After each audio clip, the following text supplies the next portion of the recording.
I would like to talk about why do Americans celebrate Thanksgiving. So today we're going to talk a little bit about the history of Thanksgiving and where did it come from? How did it start? Well, you can see this picture right away. You kind of have an idea why there's a Thanksgiving or where it came from. So these are some of the people at the first Thanksgiving. Now, this is not exactly accurate. Maybe the story is a little bit different. We're not really completely sure, but we know some things and we can get the main ideas. And this is also kind of the story of Thanksgiving. Okay? So who are all of these people in this picture? Well, we'll talk about it piece by piece. First up, there's a group of people called the Pilgrims. So the Pilgrims were some of the first people to go to America from Europe. They left Europe, they traveled to North America, and they created a colony, a place to live. So they traveled across the ocean. Now they're called the Pilgrims because they were people who they believed something different than the church. Their religion was a little bit different, and they didn't feel like they weren't being treated well in England. So these people came from somewhere in the middle of England, okay? And the Pilgrims decided, okay, we're not being treated very well. We want to leave England and try to start a new life in a different place. They heard about America and they said, hey, this is our chance for a new life, and we can try to create a better life where we can believe what we want. We don't want to get in trouble for praying a different way than the church, okay? So these people, they came from the middle of England and they decided, okay, we're going to get a big boat and travel across the ocean and go to North America, okay? And so these people got on a boat called the Mayflower. And the Mayflower was this big boat, and there were about, I think, 102 people. So 102 people got on this boat and traveled across the Atlantic Ocean to go to North America, okay? And at the time, down here where this X was, there was a colony in a place called Virginia. Or now it's called Virginia. I'm not sure if it was called Virginia back then. But anyways, it's called Virginia now. And they wanted to go there, but they didn't make it. They traveled across the Atlantic, and it took them 10 weeks. So 2.5 months stuck on this boat with 100 people. And you can imagine how rough that would be.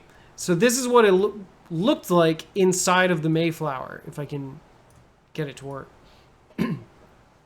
And so imagine living in a boat like this on the ocean for 10 weeks. That sounds pretty rough, right? The boat's shaking, everyone's getting sick. It's probably not very comfortable. And so they wanted to go where this X is, but they didn't make it. They got to this place called Cape Cod, close to where I grew up. And they couldn't keep going on. I'm not sure if it was the weather or the waves, but they were having trouble continuing on to Virginia, and they decided to stop. So they traveled for 10 weeks across the ocean and got to this place called Cape Cod. Maybe you've seen this map before. This is Massachusetts, where I grew up. And right here, this is Boston right now. But of course, back then, there was no Boston.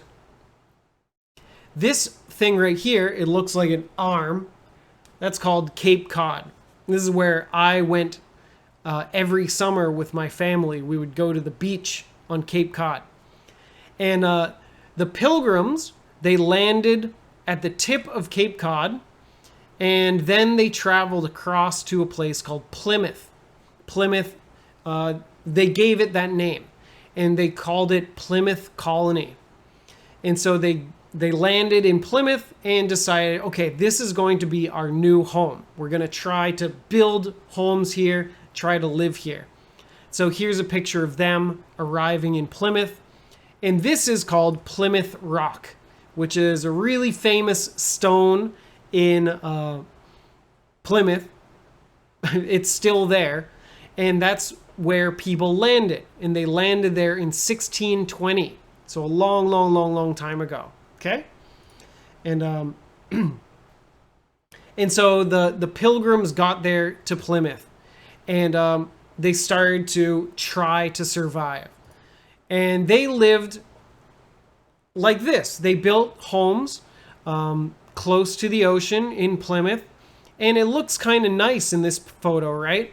So this is what Plymouth might have looked like a long time ago in 1620. But they landed in November. November is when it starts to get cold, right? And remember, Massachusetts is pretty far to the north, and so the winters can be really cold. And so these people came from England. They brought some seeds from England, but of course the land is different and it's cold, so maybe some of those plants couldn't grow well. And what happened was the winter came, it was really cold, they didn't have a lot of food, people were getting sick, and these people in Plymouth, these poor pilgrims, 102 people were on the boat with them. 45 of the 102 Mayflower passengers died in the winter of 1620 to 21. So 102 people traveled from England to America. In that first winter, 45 of them died. Holy moly, right? So maybe they had not enough food, they had disease, they were sick, they were tired. So almost half of the people died. Pretty crazy, right? And so they had a really tough time. And the rest of the people left over, I guess, 57 people who stayed alive. Is that right? Yeah. The 57 people who survived, they were in trouble, right? Their plants weren't growing. They didn't have enough food. People were getting sick. So what did they do? Well, the Pilgrims, when they traveled to America and traveled to Massachusetts, they weren't the only people there, right? So before the Pilgrims got there, these were the first people from Europe, right? But in America, there were already people there. And the people there are called Native Americans. And so we have to remember that before the English, before the Europeans went to America, there were already people there. The Native Americans had been there for thousands of years. And so the Pilgrims met the Native Americans, and these people in Massachusetts that they met are called the Wampanoag. You don't need to remember that, but the people in Massachusetts that the Pilgrims met are called the Wampanoag tribe. Okay? And so the Pilgrims met the Wampanoag, and the Wampanoag actually, maybe they had some arguments and some fights, but generally they were friendly. And the Pilgrims from England and the Native Americans, the Wampanoags, it's hard for me to say, Wampanoags, they signed a peace treaty. A peace treaty is an agreement to not fight. So they made a promise. A treaty is kind of like a promise, and it's a promise that we won't fight. So that's called a peace treaty. And so they had agreed to work together and help each other out. Well, help each other? More like the Wampanoags were going to help the Pilgrims. Maybe the Pilgrims would give the Wampanoag stuff, and then the Wampanoags would help them learn how to live in America. Okay? And then the Wampanoags, the Native Americans, sent this guy to help the Pilgrims. His name is Squanto.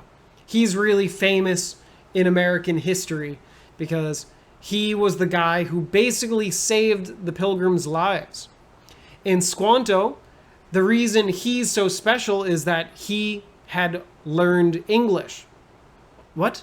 How did he learn English? Well, over time, people from England had been exploring America, but no one went to live there.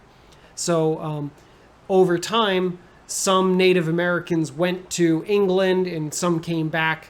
And Squanto was one. He was a guy who learned English. And so when the Pilgrims got to America and tried to live there, he could help them try to learn how to survive. And so the English brought their seeds, but it wasn't growing. So Squanto taught them how to grow food that is native to America, like this. This is called maize. Now, maize, you can tell what it is. Maize is corn. So now our corn is usually yellow and it's really sweet. But a long time ago, it wasn't corn, it was called maize, which is not as sweet and it comes in many different colors. And you can use it to make grain, like you can grind it up and use that flour to make stuff. And so Squanto helped them learn how to grow this maize and do things like put fish in the ground to help stuff grow. So he taught them lots of different things and helped them figure it out because maybe they weren't great farmers. Okay? And so Squanto was a really important guy for helping the people who came from England survive in America. Okay? And then the next year, so people died in that first winter, and then the Native Americans helped them learn how to grow things. And then that second year, when they're trying to grow things and learn what to do, when it got to be the fall, like in November, the people were ready for winter. They had enough food, they knew how to grow things, they knew how to stay safe. And so what they did is they had the first Thanksgiving. The first Thanksgiving was on the harvest. A harvest for a farm is when the plants are finished growing and people collect all the food. That's called a harvest. So they had a big harvest festival. Like they collected all the food and had a big meal. And that is called the first Thanksgiving. So many people died the first winter, but then the Native Americans helped them learn how to survive. So when they had all this food ready, they had a big party. And so the people who were living in Plymouth, those people who survived, they were still there for this big meal, and they invited the Native Americans. And I think it was around 50 of the English people and about 90 of the Native Americans came together for this big meal. And so had the first Thanksgiving where people from different backgrounds and different places came together because they worked hard together and helped each other and were able to survive and be happy and healthy. Okay? So, now why is this so important for America? Well, all of this is kind of what America is about, right? It's about people from different places, from different backgrounds, trying to work together to help each other, right? There were people from England and Native Americans who are very different people, but they try to help each other and share a meal together. And so the whole idea of Thanksgiving is to remember all the people around you who help you and try to be loving and giving to others and be thankful for all of the good things in our life. Okay? And so, yeah, all of this stuff comes together and explains why we have Thanksgiving. and why Thanksgiving is such a big part of America. All of that stuff was the beginning of the second place where people lived in America. And so there was that place in Virginia that I talked about, and then there was Massachusetts. And those two colonies, those two places where the English people moved to, slowly grew bigger and bigger and bigger. And as those colonies grew, they turned into the United States after a lot of time and a lot of effort and a lot of fighting. But all of this stuff together is why Thanksgiving is such an important day to Americans. So, hopefully you found that interesting. We learned a little bit about the history of Thanksgiving and how all these people came together to work together to make a better life for each other and try to figure out life in America. Of course, things weren't perfect. There was fighting and maybe some arguments, and the history of every country is not always a happy one. But it's kind of a nice story where people came together, tried to help each other, and then they shared their food with each other and said thank you to each other. And it's kind of a nice feeling, right? And so these ideas carry forward into Thanksgiving today, where we can get together with our friends and our families and say thank you and share our love and share our time with each other. And just try to send good feelings and good vibes to people around you. Thank you, everyone. Happy Turkey Day. Hopefully you get to eat a nice, delicious meal today. And I'll see all of you next time. Okay? Thank you, everyone. Have a good night. Bye-bye.